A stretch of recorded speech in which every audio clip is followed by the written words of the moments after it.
Voilà, nous sommes de retour sur le plateau. On l'a annoncé il y a quelques instants. On va retrouver Perrin avec lui, nous allons parler de la qualité, non, pas de la qualité, de comment se comporter, comment agir avec un client peut-être qui se plaint, comment gérer ce dossier, parce que c'est souvent très, très difficile, très difficile généralement à cause du comportement des responsables des entreprises, ça s'appelle des supermarchés. À cause de ça, on décide de ne plus jamais mettre les pieds dans un endroit et on décourage tout le monde. Ne mets même plus jamais tes pieds dans le restaurant. Maman, je suis allée là-bas. Ils sont...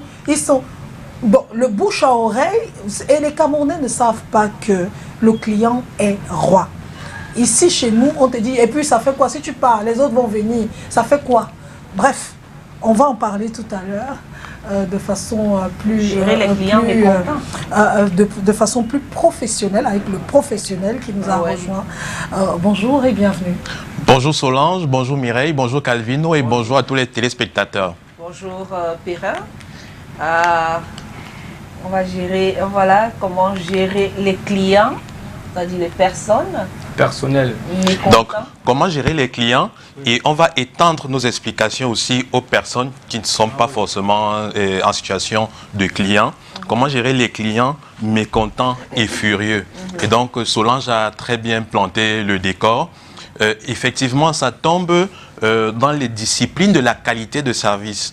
Parce que quand vous avez un mauvais service, le client se plaint. Et pour aujourd'hui, je vais commencer en vous posant une toute petite question.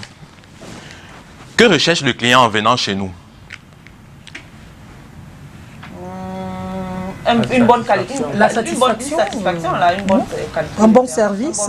Ok. Donc, le client vient chez nous pour satisfaire deux besoins. Premier besoin, le besoin intellectuel. Donc, si je dis que je voudrais boire un jus d'orange, quand on me sert un jus d'ananas, ça ne satisfait pas ce besoin intellectuel. Donc, un, besoin intellectuel. Et en deux, c'est pas parce que j'ai demandé du jus d'orange et qu'on vient me plaquer le jus d'orange à la face que l'on m'a bien servi. Le deuxième besoin que j'ai, c'est le besoin émotionnel. Donc, chaque fois quand le client vient chez nous, on doit toujours garder en tête qu'on a deux besoins à satisfaire. Son besoin intellectuel, donc ce qu'il a commandé ou ce qu'il attend de nous, et son besoin émotionnel qui tourne autour de comment est-ce qu'on met à disposition ce produit ou ce service. Et donc, la difficulté, c'est que, n'étant pas conscient du fait que le client a le besoin à la fois intellectuel et émotionnel à résoudre, on a tendance à servir le client comme on veut, et après, comme quelqu'un avait dit dans sa chanson, ça sort comme ça sort. C'est tout. Et donc, il est question ici pour nous de comprendre pourquoi est-ce que les gens deviennent mécontents ou furieux. Il faut savoir que notre cerveau a deux parties. Les psychologues pourront mieux l'expliquer. Il y a la partie psycho et il y a la partie logique. Donc, le besoin intellectuel va entrer beaucoup plus dans quelle partie? Dans la partie logique. Donc, c'est dans cette partie logique qu'on parle des éléments de raison, la raison pour laquelle il a besoin du produit, qu'il va parler fait. Et donc, c'est ici qu'on va analyser son besoin, ainsi de suite, ainsi de suite. Et donc, quand le besoin n'est pas adressé ou alors est mal adressé, qu'est-ce qui se passe? Il quitte du côté logique pour venir dans le côté psycho. Et donc, quand on est dans le côté psycho, c'est le côté où quoi domine? Les émotions. Donc, je vais prendre un exemple. On sait tous que toutes les compagnies aériennes du monde sont susceptibles d'avoir des vols annulés ou bien des retards de vol. On est tous d'accord avec. Et donc, ça voudrait dire que si j'ai un retard de vol, en fait, pourquoi est-ce que les gens, quand ils ont des retards de vol dans d'autres compagnies, ils ne se plaignent pas comme une compagnie que l'on connaît? Oui. Très généralement, ce n'est pas à cause du mauvais service ou alors du manque de service, du besoin intellectuel qu'on a adressé qui amène les gens à réagir. C'est la façon de se comporter, de communiquer, qui pousse les gens à devenir mécontents et furieux. Surtout qu'il n'y a même pas de communication en fait. Effectivement, donc, ce manque de communication-là pousse les gens à réagir essentiellement de manière émotionnelle. Et vous qui avez fait un peu de biologie, vous savez que le cerveau, c'est le dernier organe qui reçoit l'oxygène. Et donc, quand on est dans son état émotionnel et que la pression monte, le cerveau n'est plus suffisamment oxygéné et forcément, on quitte du côté logique pour entrer dans le côté illogique. Et on a ce qu'on appelle les killer words, les phrases assassines ou les mots assassins pour accompagner ces éléments-là. Les exemples de mots qui tuent ou de phrases qui tuent. Solange?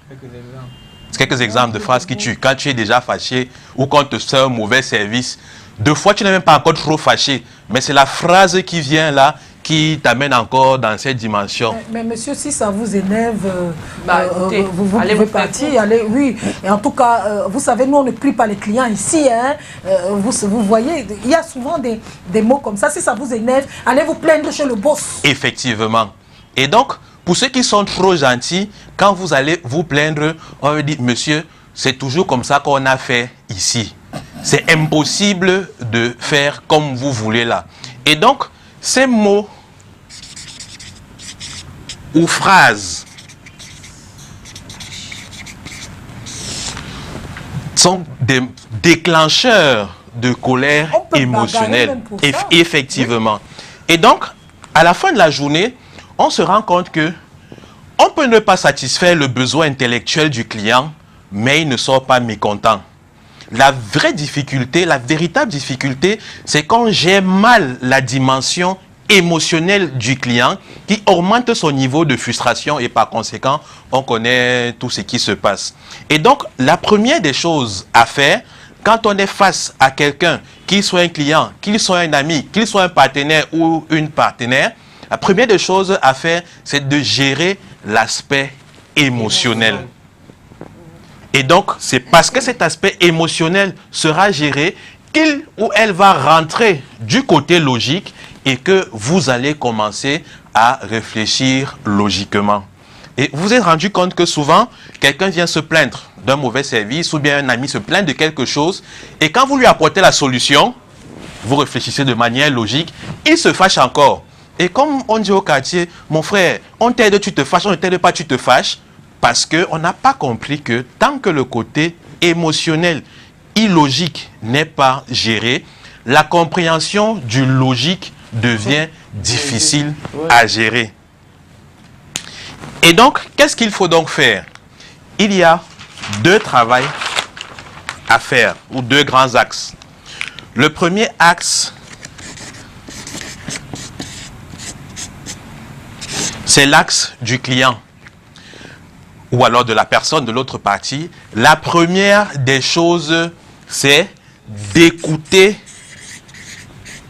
la personne. Et je voudrais préciser ici qu'il y a une grosse différence entre attendre son tour de parler et écouter. C'est deux choses différentes. Oui. Il y a des gens, quand le client se plaint, tu vois, il fait là, parle, il tape le pied, il attend son tour de parler pour lancer aussi pour lui. Et là où vous êtes déjà dans un dialogue de sourds, effectivement, on ne s'écoute pas. Donc, écouter le client voudrait dire quoi? On laisse la personne s'exprimer.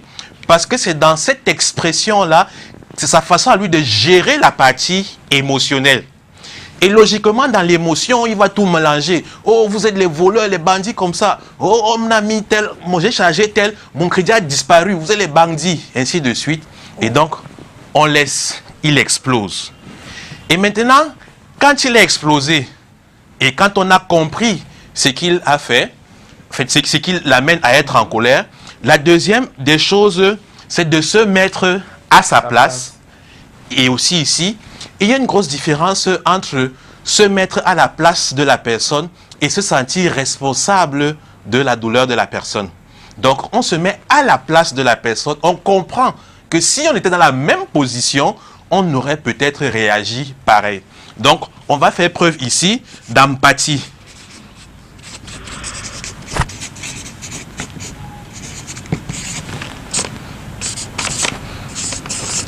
Vous savez, chez nous les Africains, quand on a souvent un deuil, quand quelqu'un pleure et que tu viens, tu lui dis vraiment, je comprends ta douleur. Il a perdu un être cher, un parent, et quand tu viens, tu lui dis que je comprends ta douleur.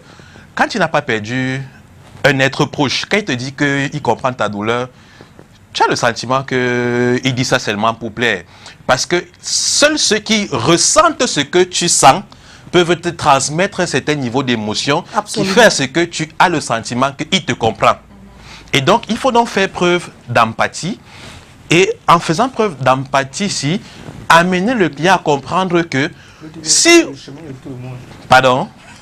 L'autre vient de dire que c'est le chemin de tout le monde. Il n'y a pas de l'empathie dedans. Il n'y a pas de l'empathie. Il n'y a pas de l'empathie. L'empathie, c'est la sympathie avec l'amour. Donc, il y a mélangé dedans la sympathie, l'amour, compassion. tout ça en même temps. Donc, quelqu'un ne peut pas... Tu as deuil, tu es malade, la personne t'appelle, il te dit que... Ouais, mais ça va passer. Non, mon frère. Viens pleurer avec la personne. Ok. Et donc, en faisant preuve d'empathie, c'est très important parce que vous savez, quand vous êtes en colère, imaginez si vous avez été en colère et que vous avez réagi avec excès. Quand vous prenez du recul, comment vous vous sentez? Vous êtes un peu embarrassé par l'excès que vous avez eu. Mais derrière, vous cherchez quelqu'un qui pourrait comprendre pourquoi vous vous êtes comporté comme ça. Et donc, c'est pour ça qu'on développe de l'empathie, pour que le client ait le sentiment que si vous-même vous aviez été à sa position, vous aurez pu réagir pareillement ou de la même façon que lui. Et donc, à la suite de cet élément d'empathie, troisième chose à faire, c'est de reformuler le problème qui a été énoncé par le client. Et c'est très important de reformuler parce que dans l'émotion, il a dit beaucoup de choses. Et c'est à nous, le professionnel, de ressortir les faits dans ce qu'il a dit. J'ai pris l'exemple d'une situation de quelqu'un, il a mis du crédit et ça a disparu, il vous appelle. Vraiment, vous êtes les voleurs comme ça. On met le crédit, ça disparaît. C'est à moi de dire, si je comprends bien, le problème c'est, j'ai ressorti le fait. Et donc, quand je ressors le fait, lui et moi, on est maintenant d'accord sur le corps problème, le problème central, et non les éléments de périphérie.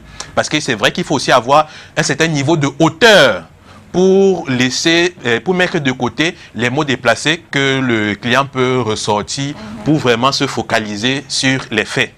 Et quelqu'un m'a dit que, mais une fois il m'a dit, ce que tu dis là c'est trop facile. Comment on fait pour prendre de la hauteur et se concentrer sur les faits? Donc, en se mettant tout simplement à la place de la personne, en disant si c'était moi qui avais mis le crédit dans mon téléphone et que ça avait disparu, comment aurais-je réagi? Je serais même pire. Il faut être honnête envers soi-même. Et donc, j'ai un grand professionnel, Gabriel Théophile, qui m'a dit une fois que généralement, quand les gens sont trop fâchés et qu'ils déversent leur colère, il faut utiliser la technique de la feuille de Macabo. Qui connaît la technique là? Vous savez que la feuille de Macabo, quelle que soit l'intensité de la pluie, ça va glisser, ça ne va pas rester. Donc, se dire que, effectivement, donc, se dire que la colère de la personne là, ce n'est pas pour moi. Et donc, j'ai laissé couler, mais moi, en tant que professionnel, je prends le fait dans ce que la personne a dit. Mais c'est généralement dû aux égos. Oui. Et comme j'ai dit, c'est parce qu'on n'a pas compris la dimension émotionnelle dans l'état dans lequel la personne est. Et donc, on peut s'attarder, entre guillemets, sur les fausses choses et non sur le problème central. Maintenant que j'ai reformulé et que lui et moi avons le même niveau de compréhension du problème, qu'est-ce que je fais? Je propose des alternatives de solutions. c'est toujours important de proposer des alternatives de solutions. Pourquoi? Parce que le client doit se sentir partie prenante de la résolution de ce problème. Vous avez déjà vu quelqu'un est fâché, il vient, il explique. Avant d'expliquer, vous lui apportez la solution, il se fâche encore. Et vous vous étonnez que, mais dis donc, voici la solution que je te propose, tu te fâches seulement. C'est parce que il n'a pas eu le sentiment qu'il a plusieurs choix et qu'à partir de ce choix-là, on est allé vers la proposition. Et donc, quelqu'un m'a dit une fois, mais souvent quand tu proposes les alternatives au client, il a souvent tendance à choisir des solutions ou bien à faire des propositions démesurées. Et donc, je dis toujours, c'est à nous d'essayer de ramener la personne vers la raison. Ensuite,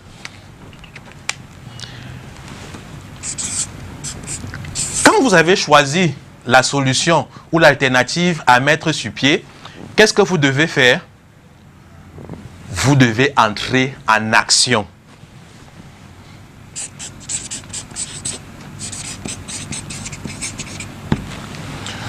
Souvent, en tant que client, on vient, on présente le problème à notre interlocuteur et on a l'impression que le gars écoute seulement et après il nous regarde. On n'a pas le sentiment qu'il ou elle est en train de faire quelque chose pour adresser ce problème. Et c'est ça qui va augmenter notre niveau de colère. Et ensuite, qu'est-ce qu'on a souvent tendance à dire quand on a le sentiment que quelqu'un n'est pas en train de résoudre notre problème? Je veux voir le chef. Je veux voir la personne qui est au-dessus de vous. Donc, il faut prendre de l'action. Il faut que le client ou la personne, l'individu, sache que vous êtes en train de faire quelque chose pour résoudre le problème. Et enfin,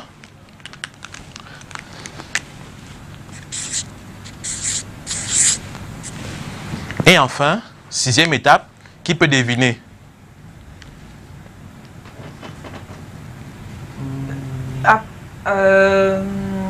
Maintenant, vous êtes au dialogue. On a déjà dialogué, on a choisi ce que je devais faire. Maintenant, vous trouvez un terrain d'entente, oui. Pour pouvoir, et je suis entré en action pour le faire. Et ensuite, qu'est-ce que je fais? J'active ce que nous avons décidé. Bon, c'est dans l'action.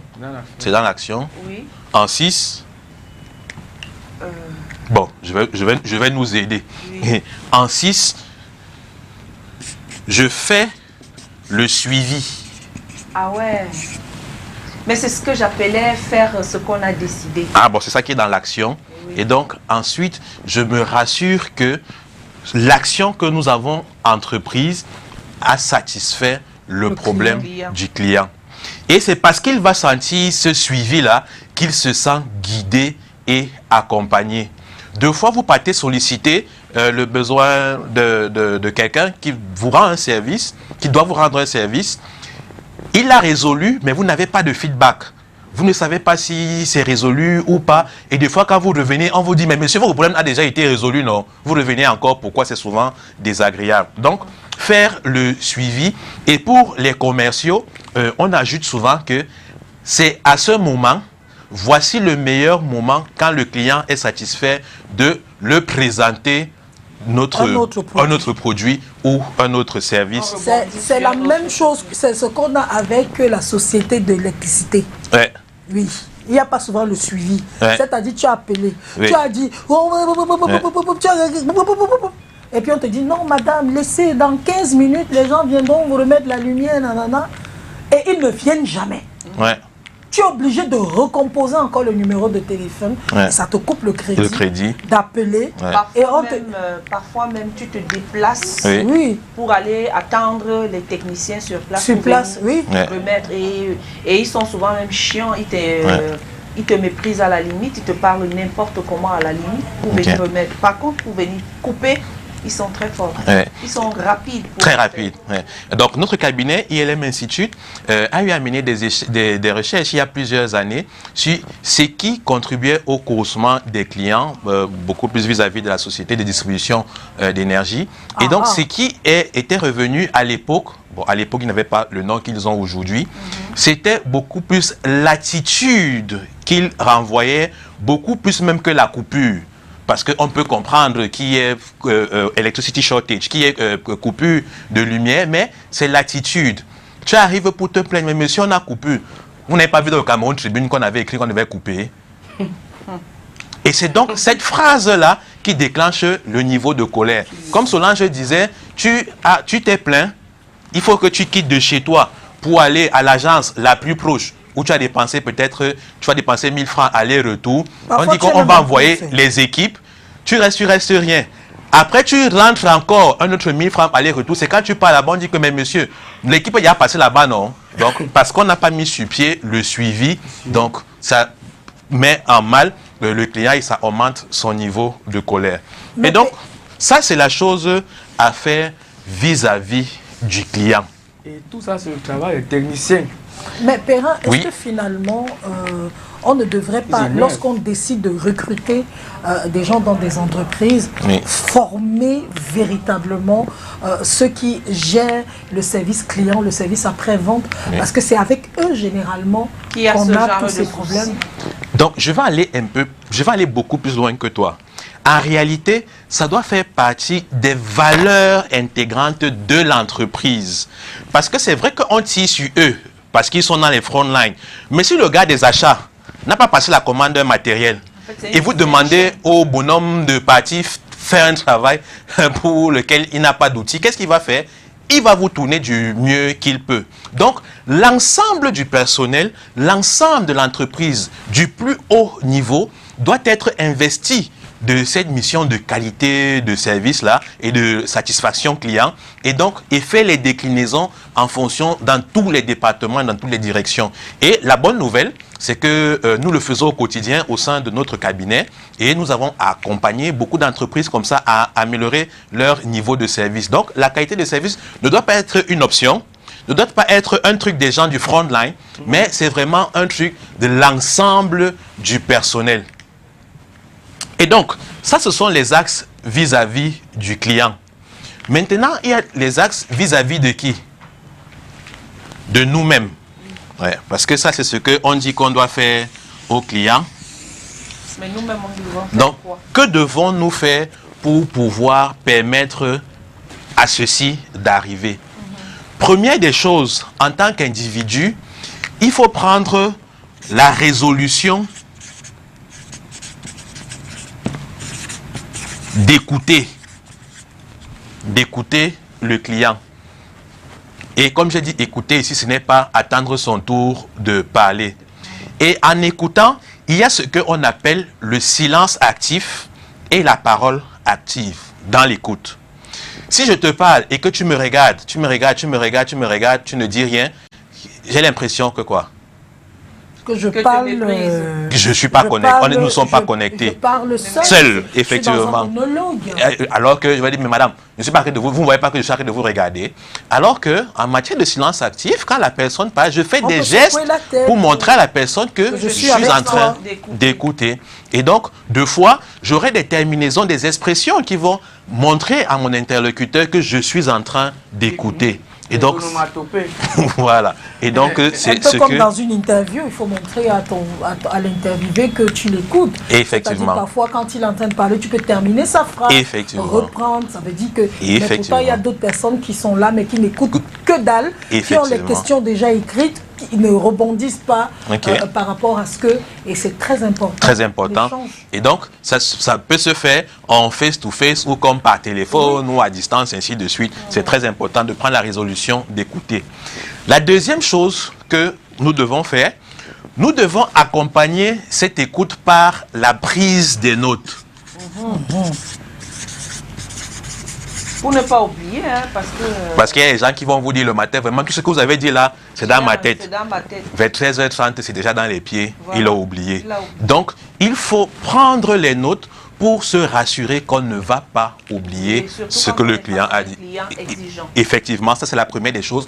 La deuxième des choses, c'est que ça contribue aussi à me montrer, moi au client, que tu donnes de la valeur à ma plainte. Et quand le client sait que vous êtes en train de noter, qu'est-ce qu'il a tendance à faire? Il vous aide dans cette prise de notes. Que oui, en numéro 1, mets ça. Après, il y a aussi ça. Non, c'est pas comme ça. Il y a aussi ça. Donc, tu as bien pris... Pour se rassurer que vous avez pris ces doléances en compte. Effectivement. En troisième position, qu'est-ce qu'il faut faire? Il faut travailler ses choix de mots. N'oublions pas, on a dit une des choses qui contribue à mettre le client ou l'individu dans un état de colère, c'est parce qu'on utilise des mots négatifs qui énervent et souvent qui enflamment la situation. Donc, il y a certains mots qu'il faut utiliser. Le client vous demande quelque chose, évitons de dire « Monsieur, ce que vous demandez là, c'est impossible. » Quand tu me dis impossible, qu'est-ce que ça fait dans ma tête? Ça n'existe pas. Je vois les murs. J'ai déjà les difficultés, tu mets encore les difficultés dans ma tête, je vais augmenter mon niveau de colère. Moi, je me suis... Voilà. Je suis allé en pharmacie, je suis rentré, l'enfant était malade. Oui. Madame me dit, va en pharmacie rapidement prendre Uvesтерol. Oui. J'arrive là-bas, je dis Litacol. Oui. Je prends la moto, je rentre à la maison. Je dis, ouais, il y a du Uvesтерol. Je rentre donc. La fille me dit que c'est déjà, la facture à taper, c'est impossible. Je sais même de lui dire que ouais, l'enfant est mal, on fait comme il faut que l'enfant prenne le remède. On ne peut plus la caisser, même ceux qui tapent n'est même plus là. Je dis que ton travail c'est de sauver des vies. Écoute-moi au moins. Elle était catégorique. Et donc, certains mots comme impossible ne peuvent que envenimer la situation. Donc, je vais prendre un petit exemple. Je prends le médicament, je jette ça sur elle, voilà. je sors et je vais acheter un. Non, là maintenant, c'est juste ce qui va nous donner aussi notre comportement. Et là, il faut que je laisse ça. Et là, tu es très gentil, hein, parce qu'aujourd'hui, avant de jeter ça, on a déjà fait le live, le direct. Et tout le monde entier sait qu'ici, là, ils sont champions du mauvais service. Oui. Et donc, au lieu de dire que c'est impossible, souvenez-vous, on a dit de présenter les alternatives. Il nous sera difficile de pouvoir faire comme cela. Et donc, à la suite du choix des mots, il faut avoir l'esprit ouvert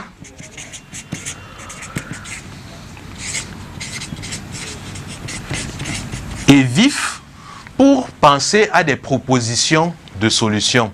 Parce qu'ici, on a dit présenter les alternatives de solutions, c'est facile à dire. Mais ceux qui le réussissent vraiment, c'est ceux qui ont l'esprit vif et ouvert, qui ont cette facilité-là de pouvoir faire des propositions aux clients. Donc, la dame, elle aurait pu te dire, par exemple, qu'il me sera difficile de le faire et te proposer une solution alternative. Et donc, en proposant la solution alternative, ça ne veut pas forcément dire qu'elle a adressé ton besoin intellectuel. Peut-être tu vas rentrer là-bas sans le médicament que tu voulais, mais au moins tu as le sentiment que tu as été écouté et on t'a proposé des solutions. Et ça, c'est très important. Et à la suite de cela, quand on a l'esprit ouvert, quand on sait choisir les mots, il faut être aimant. Aimant ici commence d'abord par soi-même. Il faut s'aimer. Si vous ne vous aimez pas, si vous ne vous sentez pas bien dans votre peau, il vous sera difficile de pouvoir aussi aimer les gens. Et c'est parce qu'on a développé ce sentiment d'amour pour soi-même et pour les personnes que facilement on peut faire preuve d'empathie. Oui, justement, si on n'a pas l'amour en soi, on ne peut même pas donner. Si on sort de chez soi avec ses problèmes et tout, on ne peut pas donner de l'amour aux autres. C'est incroyable. Donc, c'est très important le travail que l'on doit faire sur nous. Et enfin, je vais revenir sur la partie 5. Quand on est en train de vouloir mettre sur pied l'action qu'on a promis au client, il peut arriver que le niveau d'échange négatif que l'on a eu avec le client fait à ce qu'il n'a plus confiance en nous. Comme on dit au quartier, mon sang ne donne pas avec le client. Et donc, ne pas toujours se sentir obligé nous-mêmes d'exécuter la solution quand je sens qu'on est arrivé à un point de rupture. Donc, à ce moment, je peux faire le transfert. Donc, j'envoie mon client vers un autre collègue pour qu'il puisse adresser ce besoin. Ou alors, si c'est qu'en gérant le problème devant le client, il ne va pas me permettre parce qu'il est très en colère, je peux différer le traitement de son problème, le renvoyer à plus tard, à un moment où les esprits seront un peu descendus, où il y aurait moins de colère, où ça va bien se passer. Et donc, c'est très important de comprendre ces éléments. Premièrement, vis-à-vis du client, il faut véritablement l'écouter, permettre au client de s'exploser, d'exploser, d'exprimer toutes les émotions qu'il a gardées en lui. En deux, il faut faire preuve d'empathie vis-à-vis du client. Le client a envie d'avoir le sentiment qu'il n'est pas le seul à réfléchir comme ça ou à agir comme il voulait agir. En trois, c'est à nous de ressortir les faits dans les problèmes ou dans la solution, dans la difficulté qu'il nous a présentée. Et parce qu'on l'a reformulé, on est tombé d'accord sur le véritable problème. Et donc, par rapport à la compréhension de ce problème, on propose des solutions, des pistes de solutions, et on fait du client partie prenante de la recherche de ces solutions-là. Par la suite, il faut entrer en action. Le client a besoin de voir que vous êtes en train de vous déployer pour le satisfaire. Et enfin, quand c'est fait, il faut faire le suivi. Comme on dit, l'application numérique, quoi. Voilà, pour que le client sente qu'on est en train de le résoudre. Et donc, comme on disait, pour pouvoir le réussir, premièrement, il faut vraiment vouloir écouter.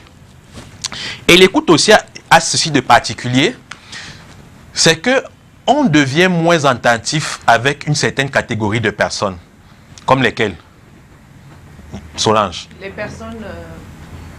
On devient moins attentif. Moins attentif oui. À une certaine catégorie. Les personnes qui sont peut-être belliqueuses. Ok. Donc, quand les personnes sont belliqueuses, on a tendance à se fermer, oui. Et s'habille tout.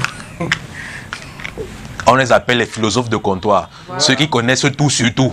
Donc, on a tendance à être fermé. Mais il y a une catégorie de personnes que l'on néglige, envers lesquelles on a souvent une faible capacité d'écoute. Les personnes avec lesquelles nous sommes habitués. Prenez les hommes mariés. Donc, Calvino, tu dois savoir. Souvent, quand madame commence à se plaindre, qu'elle a commencé à dire A, B, tu as déjà la solution. Donc, pour gagner en temps, tu proposes la solution. Qu'est-ce qu'elle fait?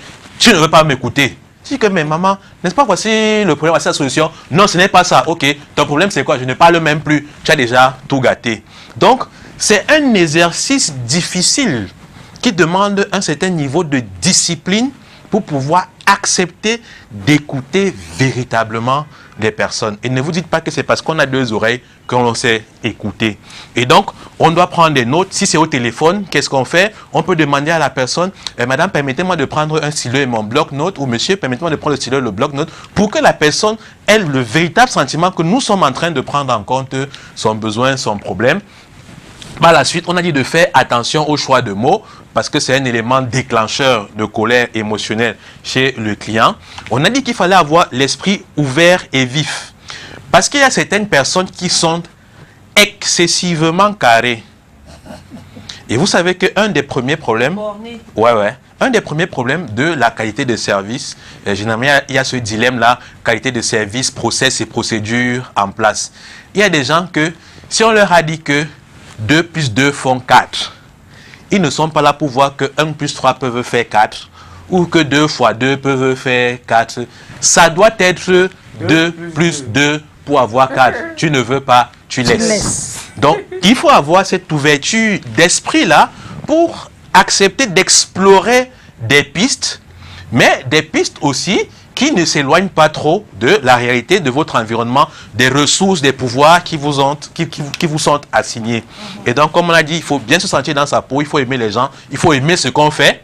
Parce que si on n'aime pas, c'est parce qu'on n'aime pas ce qu'on fait qu'on ne sait pas écouter les gens, en réalité. Quand on n'aime pas ce qu'on fait, on n'aime pas écouter les gens. Ces personnes nous agacent. Ils nous perdent le temps. C'est-à-dire qu'on veut coucher vite, aller. Vous avez déjà vu les professeurs passionnés? Ah oui. Moi, j'ai connu un enseignant. J'ai connu un enseignant de regretté mémoire, le docteur Kini Fongot. Lui, il pouvait enseigner de 7h à 17h non-stop. Il a ses 2 heures de cours. Il finit d'enseigner. Une foule vient dire que vraiment, monsieur, on est en train de faire un cours facultatif là. On a raté votre cours. Il se place encore. Il enseigne. C'est qu'on dit qu'il y a monsieur, rentrez chez vous. Mais d'autres, quand il vient, il fait ses 2 heures pile poil. Il n'est pas là pour répondre aux questions. On sentait qu'il n'était pas passionné. Il n'aimait pas ce qu'il faisait. Et puis encore, certaines personnes n'aiment pas ce qu'ils sont. Mais les personnes passionnées influencent même ceux qui écoutent. Oui, effectivement. Et ça fait en sorte que ça booste même celui qui est en train de l'écouter et ça motive cette personne à être aussi comme la personne passionnée. La différence avec celui qui n'est pas passionné, il peut te permettre, il peut te pousser à détester une matière, par exemple, parlant des professeurs. Il peut te pousser à détester une matière à cause de son manque de passion. Et dans le domaine de l'entreprise, le danger, c'est que les clients vont solliciter ces personnes-là qui sont avenants, qui savent nous gérer, qui nous savent nous écouter, et au détriment de celui qui n'écoute pas dans la même organisation. Donc, toi, tu vas être sollicité par les clients parce que tu sais bien le faire, ainsi de suite. Calvino à côté de toi, il ne gère pas le client. Quand à la fin de la journée, tu vas dire que vraiment, je vois que les gens même, ils vont te lancer un petit, à la fin du mois, on a le même salaire. Donc, c'est ton problème là-bas. Et donc, ça contribue donc à ternir l'image de l'entreprise et avoir un impact négatif sur le business. C'est pour ça que je vous ai dit en amont, ça ne doit pas être un truc intuitu personné, ça ne doit pas être une notion facultative, ça doit être fait par l'ensemble du personnel.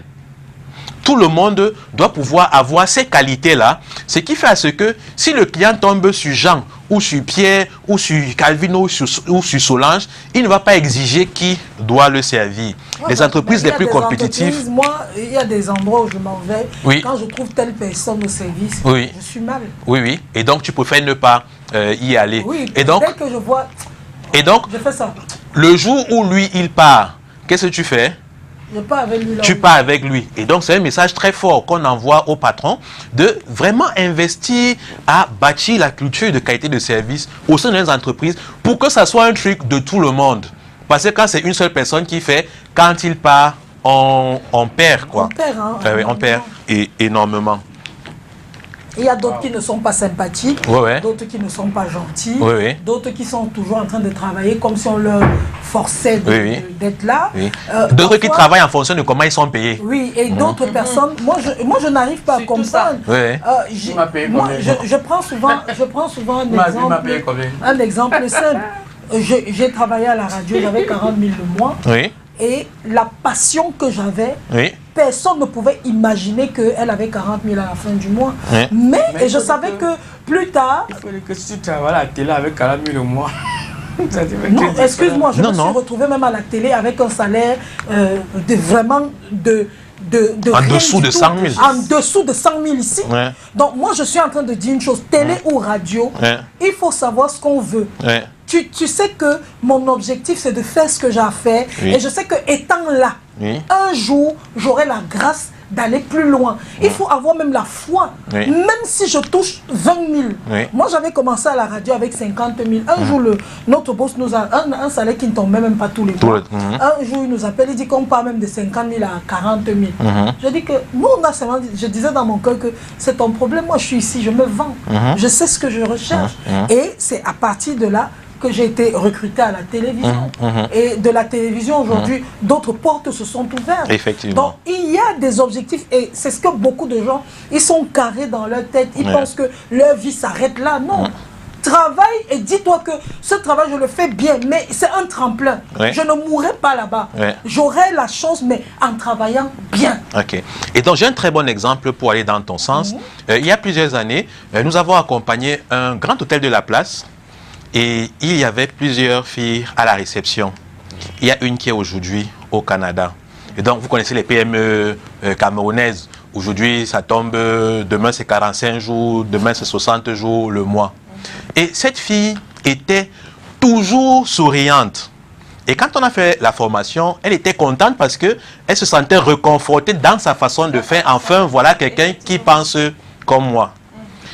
Cette fille touchait 45 000 le mois. Toutes les réceptionnistes, 45 000 francs le mois. Et donc, vous connaissez, dans ce genre d'endroit, les filles misent sur quoi? Enfin, filles comme les employés misent sur quoi? Sur les pourboires. Donc, par conséquent, il y avait des réceptionnistes là-bas.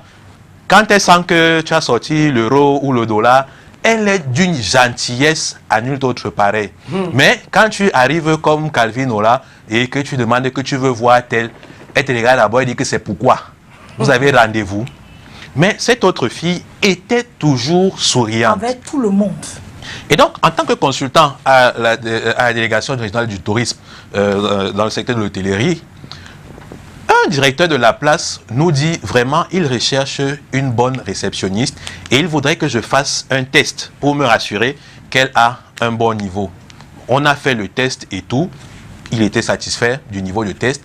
Et donc, il a fait le mystery customer, donc le client mystère et tout. Et quand il sort, quand on discutait, il me dit, Perrin, tu penses que si je prends la fille, si je vais pouvoir la payer? Parce que la façon dont elle fait là, je sens qu'elle peut être même dans les 150, 200 000. Voilà une fille qui touchait 45 000. Mais au travers de sa façon d'écouter les gens, de se comporter avec les gens, on lui donne une plus grande valeur marchande sur le marché de l'emploi. Et donc, le monsieur, en voulant la débaucher, pensait que non, la façon dont la fille est gentille, je suis sûr que si elle n'a rien, elle a 150, 200 000. Il lui a fait donc une proposition de 175 000 en suppliant que non, commence d'abord comme ça, quand les choses vont bien, on s'y ouvre.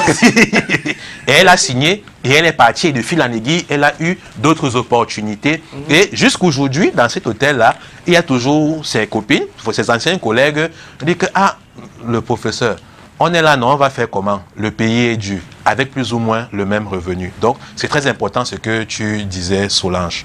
Ouais. Ok. Effectivement. Moi, je dis, et c'est ça qui manque même à beaucoup de personnes aujourd'hui. Parfois, il m'arrive d'entrer dans des lieux et de constater que les gens travaillent comme si on leur mettait... parfois, je me dis, mais qu'est-ce que tu fais ici? Tu vois une infirmière, tu te poses la question, comment a-t-elle fait pour se retrouver à l'hôpital?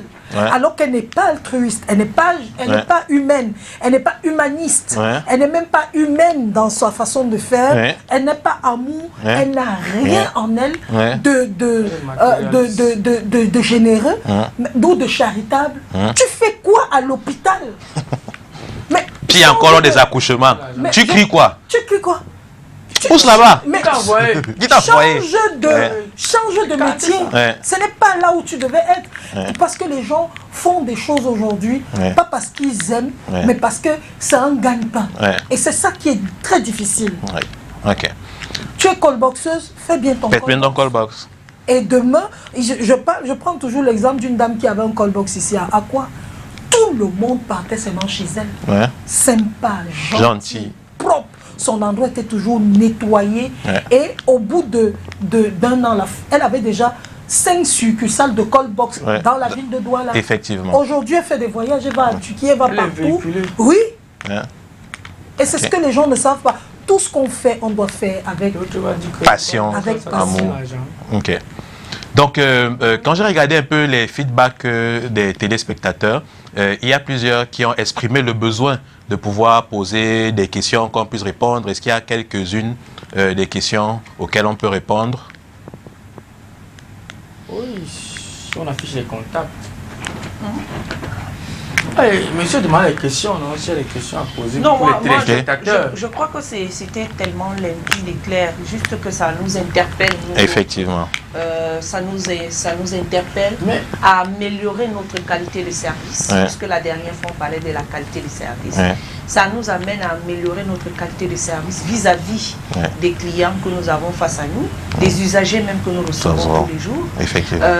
Il y a des manières, de recevoir des personnes, même si vous vous sentez agacé par ces personnes. Je crois que le mieux serait de respirer un coup et de ne pas montrer cela au client. Et ça va ramener le client à revenir la prochaine fois.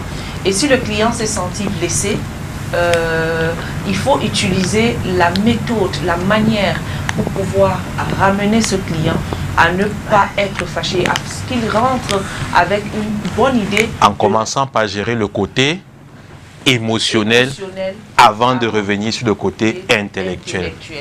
Mais tout à l'heure, quand vous parliez de l'écoute dans un couple, parfois on a l'impression que lorsqu'on aborde notre femme, elle commence à parler, elle se répète.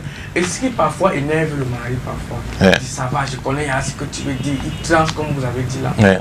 Quand tu as l'impression que tu connais tellement ta femme, elle se répète, on gère ça comment? Ok, donc la première des choses, il faut comprendre que le cerveau a un mécanisme qu'on appelle la soupape à clapet qui s'ouvre et se referme seul.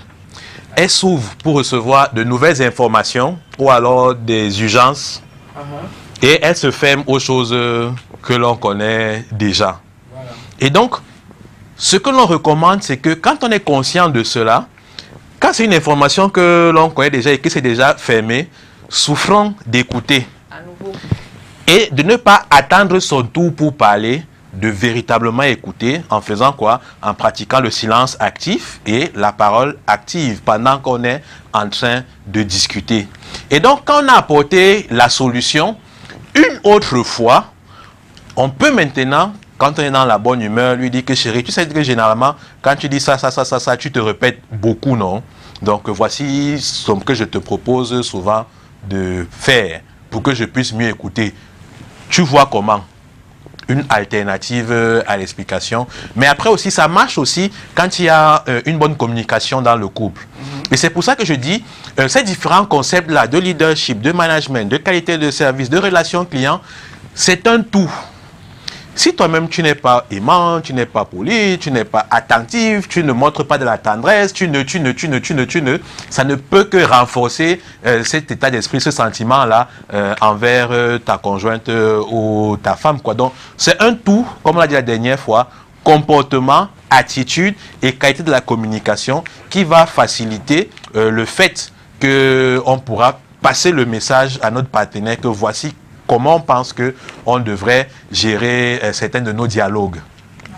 Mais moi, je dis toujours qu'il y a une chose qui est sûre et certaine, c'est que quand l'amour prime, véritablement, Calvin, même si ta femme se répète 18 fois, tu l'aimes, tu l'acceptes comme ça. Non, ça ne veut pas dire que tu l'aimes pas. Il y a des hommes, il y a des hommes qui ne permettent même pas à la femme de s'exprimer. Dès qu'elle veut ouvrir la bouche, il a déjà trouvé la solution, dit-il. La femme, elle est comme ça, fermée. Et c'est comme ça qu'elle devient malheureuse.